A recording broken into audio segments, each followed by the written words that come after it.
Сәлем достар, психология әлемі каналына қош келдіңіздер. Каналға тіркеліп, лайк басып, комментарий қалдыруды ұмытпаңыз. 7-ші күн. Өзіңді сүю. Бүгін сіз өткен аптада өз ескі түсініктеріңізден босану мен болашақ мүмкіндіктерді ашу жолында қаншалықты алға жылжығаныңызды көресіз. Құттықтаймын қымбаттыларым, сіздер айнамен жұмыс істеудің алғашқы аптасын аяқтадыңыздар. Мен сіздермен мақтанамын, өйткені сіздер осы курсты 7 күн бойы жалғастырып айнамен жұмыс жасап келесіздер. Бұл керемет жетістік. Айнамен жұмыс жасау уақытты қажет етеді. Және мен сіздердің 21 күнге арналған осы саяхатты бастағандарыңызға қуаныштымын. Неғұрлым жиі айналыссаңыздар, соғұрлым тез нәтиже аласыздар. Айнаға қарағанда әлі де сәл ыңғайсыздық сезінсеңіз, уайымдамаңыз. Мен сені жақсы көремін, мен сені шынымен жақсы көремін деген сөздерді айту көп адамға оңай емес. Бұл әдеттен арылуға бірнеше күн, тіпті апта кетуі мүмкін.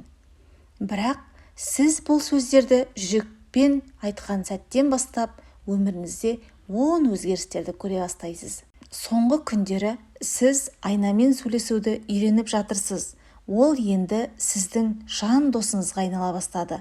Айна сізге не айтатыныңыз бен не істейтініңізді жақсырақ түсінуге көмектеседі. Ол сіздің ішкі даусыңызды тыңдауға және оң аффирмациялармен жұмыс істеуге үйретеді. Мен сені жақсы көремін. Мен сені шын жүрекпен жақсы көремін. Мен сен үшін мақтанамын. Маңдайыңызға қарап, көз алдыңызға елестетіңіз. Сіз сол жерде бір батырмаға басып, миыңызда бұрыннан қайталанып жүрген ескі сенімдер мен теріс ойлардың дискін шығарып алдыңыз. Қолыңызды көтеріп елестетіңіз. Сіз сол дискті басыңыздан суырып алып, тастап жібердіңіз. Енді көзіңізге терең қарап, былай деп айтыңыз: мен жаңа дискті орнатамын. Мен босатамын. Мен махаббатпын. Мен өзім бар күйіммен кереметпін. Бұл жаттығу ескі сенімдерден арылу мен жаңа оң көзқарасты қабылдау үшін жасалады. 7-ші күн. Айнамен жұмыс. Айна алдына тұрыңыз немесе отырыңыз. Өзіңізге көз тастап жаймен былай деңіз: мен өзімді сүйемін. Мен өзімді толықтай қабылдаймын. Айнадағы бейнеңізге ризашылық білдіріңіз. Осы аптадағы жұмысыңыз үшін өзіңізді мақтаңыз. Бұл күн өзіңізбен қайта достасудың бастауы. 7-ші күн. Жазбаша жұмыс. Күнделігіңізді алыңыз және оны 1-ші күннің жазбаларынан ашыңыз.